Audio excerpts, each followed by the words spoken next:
ओम शांति। आज 8 अक्टूबर की मुरली है, प्रातः मुरली। ओम शांति। बाप दादा मधुबन से।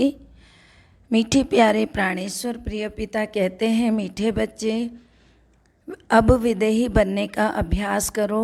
अपनी इस विनाशी देह से प्यार निकाल, एक शिव बाबा को प्यार करो।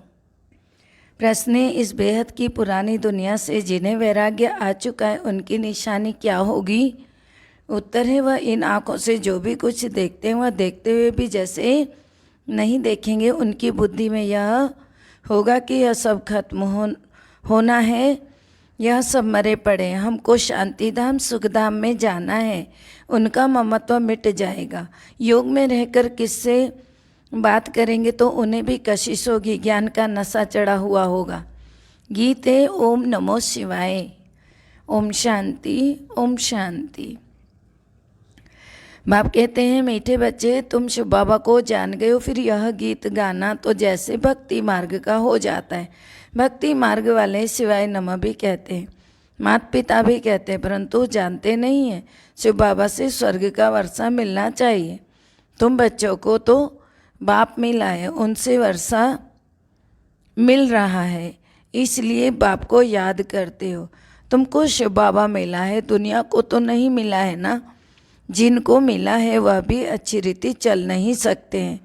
बाबा के डायरेक्शन बड़े मीठे हैं। आत्म अभिमानी भव, देही अभिमानी भव। बात ही आत्माओं से करते हैं। देही अभिमानी बाप देही अभिमानी बच्चों से ही बात करते हैं, वह तो एक ही है। सो तो मधुबन में तुम बच्चों के साथ बैठा है। तुम बच्चे जानते हो कि बरोबर बाप आए ही हैं पढ़ाने। यह पढ़ाई सिवाय बाप के कोई पढ़ा ना सके, न ब्रह्मा न विष्णु। यह तो बाप ही आकर पतितों को पावन बनाते, अमर कथा सुनाते। जो कि सो भी यहाँ ही सुनेंगे। अमरनाथ पर जो तो जाकर नहीं सुनेंगे ना। यही अमर कथा सत्यनारायण की कथा है। बाबा कहते हैं, मैं तुमको सुनाता हूँ तो यहाँ ही हूँ ना, तभी तो सुनाता हूँ। बाकी यह सब भक्ति मार्ग के धक्के। सर्व का सद्गति दाता राम एक निराकार ही है। वही पतित पावन ज्ञान का सागर है, फिर वही शांति का सागर। वह आता ही तब है जब विनाश का समय होता है। सारे जगत का गुरु तो एक ही परमपिता परमात्मा ही हो सकता है। वह निराकार है ना। देवताओं को भी मनुष्य कहा जाता है, परंतु वह दैवी गुणों वाले मनुष्य हैं, इसलिए उनको देवता कहा जाता है। तुमको अभी ज्ञान मिला है कि ज्ञान मार्ग में अवस्था बड़ी मजबूत रखनी है। जितना हो सके ना तो बाबा को याद करना है, विदेही बनना है। फिर आगे बाबा ने कहा, देह से प्यार ही क्यों करें। बाबा तुमको कहते हैं शिव बाबा को याद करो तो फिर इनके पास आओ।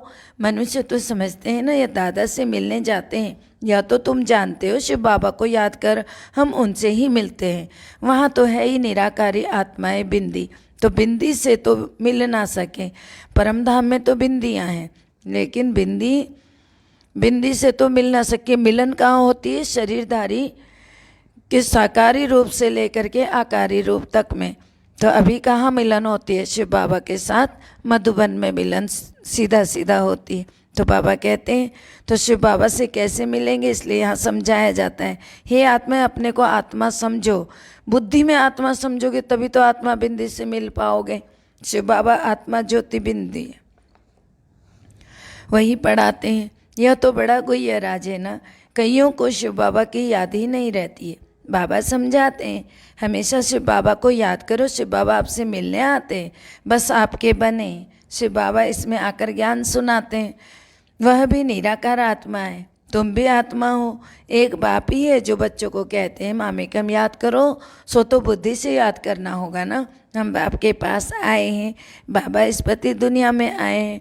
हम सामने आने से ही निश्चय कर देते हैं। बाबा कहते हैं, हम सामने आने से ही निश्चय कर देते हैं, शिव बाबा हम आपके बने हैं। मुरलियों में भी यही सुनते हो, मामे कम याद करो तो तुम्हारे विकर्म विनाश हो जाएंगे। तुम जानते हो ये वही पतित पावन बाप है, सच्चा सद्गुरु है। अब तुम पांडवों की है परमपिता परमात्मा से प्रीत बुद्धि। बाकी सभी की तो कोई ना कोई के साथ विपरीत बुद्धि है। तुम्हारी केवल शिव बाबा के साथ प्रीत बुद्धि है कि जो शिव बाबा के जो बनते हैं ना, उन्हों को तो खुशी का पारा चढ़ा रहता है। उन्हें तो बड़े जोर से खुशी का पारा चढ़ना चाहिए। जितना समय नज़दीक आता जाता है उतनी खुशी होती है। हमारे अब 84 जन्म पूरे होते हैं, अब बड़ा जोर से चढ़ना है। जितना समय नज़दीक आता है उतनी खुशी होती है। हमारे अब 84 जन्म पूरे, अब यह अंतिम जन्म है। हम जाते हैं अपने घर। यह सीढ़ी तो बहुत अच्छी है, इसमें क्लियर है तो बच्चों को भी सारा दिन बुद्धि में चलना चाहिए कि बाबा जो आए हुए हमारे लिए आए हैं। चित्र बनाने वालों को भी बहुत विचार सागर मंथन करना चाहिए। जो हेड्स हैं उन्हों का ख्याल चलना चाहिए। तुम चैलेंज देते हो ना, सतयुग की शिष्टाचारी देवी राज्य में 9 लाख होंगे। कोई बोले इसका क्या प्रूफ है, तो कहो यह तो समझ की बात है ना। सतयुग में झाड़ होगा ही छोटा, धर्म भी एक ही है, तो जरूर मनुष्य भी थोड़े होंगे। सीढ़ी में सारी नॉलेज आ जाती है। जैसे यह कुंभकर्ण वाला चित्र है, यह तो ऐसा बनाना चाहिए। बी के ज्ञान अमृत पिलाती हैं, वे विष विकार मांगते हैं। बाबा मुरली में सब डायरेक्शन देते रहते हैं। हर एक चित्र की समझानी बड़ी अच्छी है। लक्ष्मी नारायण के चित्र पर बोलो, यह भारत स्वर्ग था, एक धर्म था, कितने मनुष्य होंगे, अब कितना बड़ा झाड़ हो गया है, अविनाश होना है। पुरानी सृष्टि को बदलने वाला एक ही बाप है। 4-5 चित्र है मुख्य, जिससे किसको भी धक से तीर लग जाए। ड्रामा अनुसार दिन प्रतिदिन ज्ञान की पॉइंट्स गुह्य होती जाती है, गहरी होती जाती है, तो चित्रों में भी चेंज होगी, बच्चों की बुद्धि में भी चेंज होती जाती है। बाबा कहते हैं ना, सब बातें पहले से थोड़ी समझाई जाती हैं। फिर बाबा ने आगे कहा कि आगे यह थोड़ी समझाते थे कि शिव बाबा बिंदी है, ऐसे थोड़ी कहेंगे पहले से, ऐसा क्यों नहीं बताया। बाबा कहते सब बातें पहले नहीं समझाई जाती है। बाबा ज्ञान का सागर है तो ज्ञान देते ही रहेंगे ना, करेक्शन भी होती रहेगी। पहले से ही थोड़ी सारी चीज़ें बता देंगे, फिर आर्टिफिशियल हो जाता है, फिर उसमें मिलावट हो जाती है। अचानक कोई इत्तेफाक आदि होते रहेंगे, फिर कहेंगे ड्रामा ऐसे नहीं होना चाहिए। ड्रामा तो फिर मम्मा को तो पिछाड़ी तक रहना था, मम्मा को तो पिछाड़ी तक रहना था, फिर मम्मा क्यों चली गई। ड्रामा में जो हुआ सो राइट, तो बाबा ने भी जो कहा सो ड्रामा अनुसार। ड्रामा में ही मेरा ऐसा पार्ट है। फिर बाबा भी ड्रामा पर रख देते हैं। मनुष्य कहते हैं ईश्वर की भावी, ईश्वर कहते हैं ड्रामा की भावी।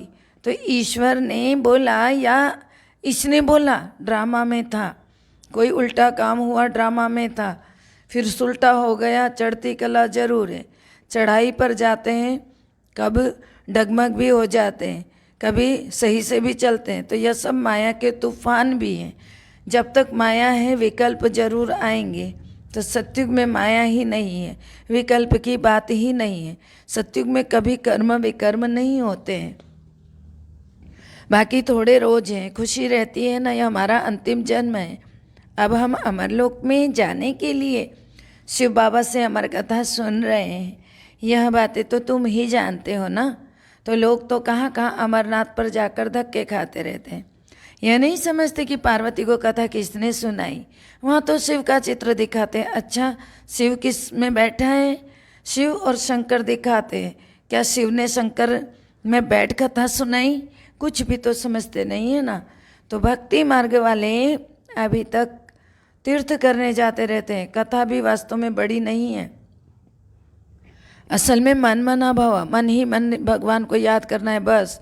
बीज को याद करो, बीज को, ड्रामा के चक्र को याद करो, बीज को याद करो, ड्रामा के चक्र को याद करो। जो ज्ञान बाप के पास है वही हमारी आत्मा में है। फिर बाबा क्या कहते हैं, वह भी ज्ञान सागर है। हम आत्मा भी मास्टर ज्ञान सागर बन जाते हैं। जो ज्ञान बाबा के पास है ना, वह फिर ज्ञान हमारी आत्मा में भी है। वह भी ज्ञान सागर, हम आत्मा भी मास्टर ज्ञान सागर बनते हैं। नशा चढ़ना चाहिए। वह हम भाइयों अर्थात आत्माओं को सुनाते हैं। सुनाएंगे तो शरीर द्वारा ही ना, फिर संशय नहीं लाना चाहिए। शरीर बिगड़ तो आत्मा कैसे सुनेगी जब शरीर के अंदर है। शरीर के अंदर रहने वाली आत्मा शरीर लेकर ही सुन सकेगी। तो बाबा को इसलिए शरीर लेना पड़ता है, तब सुन पाते हैं हम। तो बाबा को याद करते करते सारा ज्ञान बुद्धि में आ जाता है। बाप की याद से ही विकर्म विनाश होते हैं, ममत्व मिटता जाएगा। कोई का नाम मात्र प्यार होता है, हमारा भी ऐसा है। अभी तो हम जाते हैं सुखधाम, यह तो जैसे सब मरे पड़े हैं, इनसे दिल क्या लगानी है। शांति धाम में जाकर फिर सुखधाम में आकर राज्य करेंगे। इसको कहा जाता है पुरानी दुनिया। इसको क्या कहा जाता है? पुरानी दुनिया से वैराग्य। बाबा कहते हैं इन आँखों से जो भी कुछ देखते हो ना, वह सब खत्म हो जाने वाला है। विनाश के बाद स्वर्ग को देखेंगे। अब तुम बच्चों को बहुत मीठा बनना चाहिए। योग मेरे कोई बात करेंगे तो उनको बड़ी कशिश होगी। यह ज्ञान ऐसा है जो बाकी सब भूल जाता है। अच्छा, मीठे मीठे सिकिलदे बच्चों प्रति माता पिता बाप दादा का याद प्यार और गुड मॉर्निंग। रूहानी बाप की रूहानी बच्चों को नमस्ते।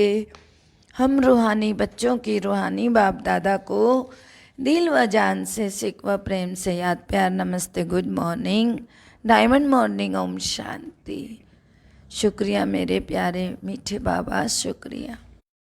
धारणा के लिए मुख्य सार है, पहला है ज्ञान मार्ग में अपनी अवस्था बहुत मजबूत बनानी है, विदेही बनना है, एक बाप से ही सच्ची सच्ची प्रीत रखनी है।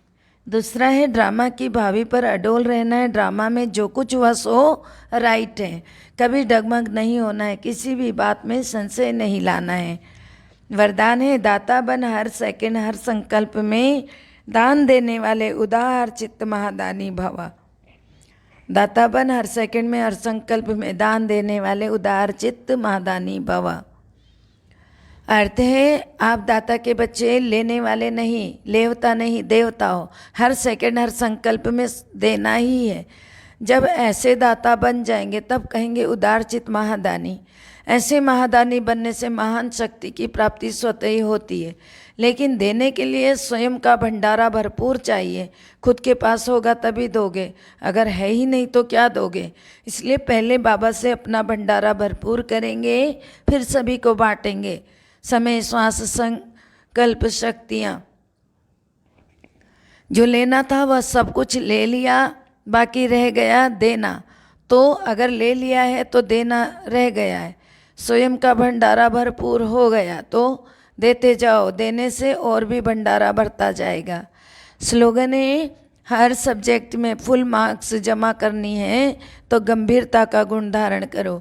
हर सब्जेक्ट में फुल मार्क्स जमा करनी है तो गंभीरता का गुण धारण करो। सब नोट करेंगे। हर सब्जेक्ट में फुल मार्क्स लेनी है तो ज़्यादा छिछोरापन, चंचलता बिल्कुल समाप्त करो। सादगी में आओ, ऐसे नहीं। किसी भी प्रकार के ज़्यादा हंसी कुड़ी करने की आदत भी खत्म होनी चाहिए। ओम शांति। सबका भला हो, सब सुख पाएं, सब परमात्मा से जुड़ जाएं। सबका भला हो, सब सुख पाएं, सब परमात्मा से जुड़ जाएं। सबका भला हो, सब सुख पाएं, सब परमात्मा से जुड़ जाएं। मातेश्वरी जी के अनमोल महावाक्य। पहला है निराकार परमात्मा का रिजर्व तन ब्रह्मा तन है। यह तो अपने को पूरा निश्चय है कि परमात्मा अपने साकार ब्रह्मा तन द्वारा आकर पढ़ा रहे। इस पॉइंट पर बहुत जिज्ञासु प्रश्न पूछते हैं। अमृत वेले समय निराकार परमात्मा जब अपने साकार तन में प्रवेश होते हैं तो उसी समय शरीर में क्या चेंज होती है। वो पूछते हैं क्या तुम उस समय बैठ उनको देखते हो कि कैसे परमात्मा आता है। अब इस पर समझाया जाता है परमात्मा की प्रवेशता होने समय ऐसे नहीं कि उस शरीर के कोई नयन चयन बदली हो जाते, नहीं, परंतु जब ध्यान में जाते हैं तब, परंतु इस साकार ब्रह्मा का पार्ट भी गुप्त है। जब परमात्मा इनके तन में आता है तो कोई को भी पता नहीं चलता है उनके तन में आ गए हैं। उसका यह तन रिजर्व किया हुआ है, इसीलिए सेकंड में आता है और सेकंड में जाता है। अब इस राज को समझना, इस राज को समझ जाना कि कहीं आपको पता नहीं चलते बाबा आते कब आते जाते हैं। ठीक है, कभी भी आना और जाना चल रहा होता है। बाकी ऐसे नहीं कोई पॉइंट समझ में ना आवे तो इस पढ़ाई का भी कोर्स छोड़ देना है, नहीं। जो समझ में ना आवे आके पूछना है। पढ़ाई तो दिन प्रतिदिन गुह्य और क्लियर होती जाती है। सारा कोर्स एकदम तो नहीं पढ़ सकेंगे ना, वैसे आपको समझाया जाता है। और जो भी धर्म पिताएँ आते हैं उन्होंने भी अपनी अपनी पवित्र आत्माएं आए अपना पार्ट बजाती हैं। फिर उन आत्माओं को सुख दुख के खेल में आना है, तो वो वापस नहीं जाते हैं। परंतु जब निराकार सुप्रीम सोल आते हैं तो सुख दुख से न्यारे हो जाते हैं। वो तो सिर्फ अपना पार्ट बजाए फिर चले जाते हैं। तो इस ही पॉइंट को हमें बुद्धि में समझना है। दूसरा है आत्मा और परमात्मा के गुणों और ताकत का फर्क, आत्मा और परमात्मा का अंतर माना भेद। इस पर समझाया जाता है कि आत्मा और परमात्मा का रूप एक जैसा ज्योति स्वरूप है। आत्मा और परमात्मा की आत्मा का साइज एक ही रीति है, एक ही तरह से है, बिल्कुल सेम है आत्मा और परमात्मा। बाकी आत्मा और परमात्मा में सिर्फ गुणों की ताकत है। तो बाबा कहते हैं ना, सिर्फ गुणों की ताकत में फ़र्क होता है अवश्य। अब इस जो इतने गुण हैं वो सारी महिमा परमात्मा की है। परमात्मा दुख सुख से न्यारा है, परमात्मा दुख सुख से न्यारा है, सर्वशक्तिवान है, सर्वगुण संपन्न है, 16 कला संपूर्ण है, उसकी ही सारी सर्वशक्तियाँ हैं। बाकी मनुष्य आत्मा की कोई शक्ति नहीं है। परमात्मा का ही सारा पार्ट चलता है। भल परमात्मा पार्ट में नहीं आता है तो खुद की कोई शक्ति नहीं चल सकती, परमात्मा का ही सारा पार्ट चलता है। तो बाबा कहते हैं खुद न्यारा रहता है, लेकिन आत्मा पार्ट में आते भी पार्टधारी के रूप में आ जाती है। परमात्मा पार्ट में आते भी कर्म बंधन से परे है, कर्मों के बंधन में नहीं आते, संबंध में नहीं आते हैं। आत्मा पार्ट में आते भी कर्म बंधन के वश हो जाती है। यह आत्मा और परमात्मा में अंतर है, भेद है। और जैसे बाबा ने कहा कि 16 कला संपूर्ण है, सर्वगुण संपन्न है। सर्वगुण तो है ही है, 16 कला अर्थात 100% संपूर्ण है वो। 16 कला, जैसे पहले 8 आना बोलते थे, फिर 16 आना बोलते हैं 1 रुपये को, 8 आना 50 पैसे को कहते हैं। उसी तरह से समझिए कि 16 कला संपूर्ण अर्थात 100% है। और हम आत्माएं स्टार्टिंग में उन्हीं की तरह थी, लेकिन जब शरीर के बंधन में आई तो अपनी कलाओं को ही भूलने लगी। तो इसीलिए आत्मा और परमात्मा का साइज एक है, बिंदु दोनों ही है, ज्योति दोनों ही है, लेकिन पावर में फ़र्क आ जाता है और तरीके में फ़र्क आ जाता है। परमात्मा परमधाम का रहवासी और आत्मा धरती पर उतर आती है, शरीर के बंधन में आती। परमात्मा कभी बंधन में नहीं आते, कर्म के बंधन में कभी नहीं आते, ना कर्म बनाते हैं ना काटते हैं। हम मनुष्य आत्माएं कर्म कूटती हैं। इसीलिए बाबा बता रहे हैं कि कितना फ़र्क है आत्मा और परमात्मा में। ओम शांति।